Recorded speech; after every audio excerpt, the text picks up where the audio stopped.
શિહોર તાલુકામાં આંગણવાડી બહેનોને શિક્ષક વર્ગનું BLOનું કાર્ય સોંપવામાં આવતા બહેનોમાં રોષ ફાટી નીકળ્યો હતો અને શિક્ષણ તેમજ તંત્રની જવાબદારીઓ વચ્ચે માનસિક દબાણ સહન કરતી આ બહેનો આજે મામલતદાર કચેરીએ પહોંચીને તંત્ર સામે રજૂઆત કરી હતી. મારું નામ નાથાણી નજમા યસ છે.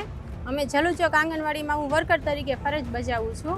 અમારે મામલતદાર સાહેબ તરફથી અમારે BLOની કામગીરી અમને સોંપવામાં આવી છે. તો અમને અહીંયા અમે એ લોકોને આવેદનપત્ર પણ આપેલું છે કે અમારે ICDS વિભાગની અંદર કામગીરી બહુ જ હોય છે, જેની અંદર અમારે બાળકોને જમાડવાના હોય છે, બાળકોને પોષણ આપવાનું હોય છે અને પૂર્વ પ્રાથમિક શિક્ષણ આપવાનું હોય છે. દરેક બાળકોના વજન ઊંચાઈ કરવાના હોય છે. સગર્ભા ધાત્રી માતાની પણ અમારે KYC કરવાનું હોય છે. બધાય બાળકોનું KYC આવે છે. પછી દર મહિને અમારે FRS કરવાનું આવે છે.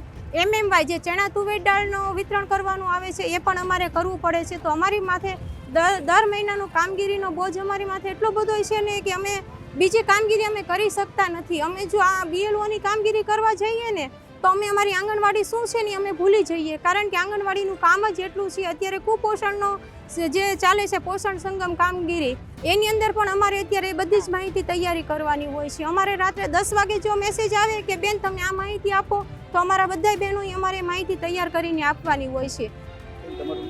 મારું નામ ચુડાસમા દિલહરબા. હું શિહોર ઘટકના સોનગઢ સેજાના પાંચોડા ગામમાં આંગણવાડી વર્કર તરીકે કામ કરું છું.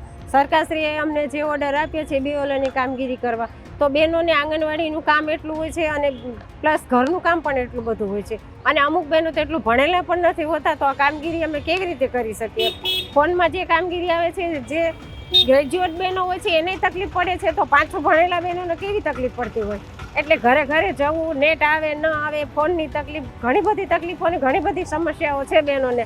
તો સરકારશ્રીને આ જે અમને કામગીરી આપી છે અમે યુનિયનમાં પણ રજૂઆત કરી છે અને અત્યારે મામલતદાર અને પ્રાંત સાહેબને બધાને વિનંતી કરીએ છીએ કે આ આંગણવાડી વર્કર બહેનોની કામગીરી તમે પરત લઈ લો. અમે અમારા આંગણવાડીનું કામ માંડ કરી શકીએ છીએ. ઘરની જવાબદારી પણ અમારે બહેનો ઉપર હોય છે.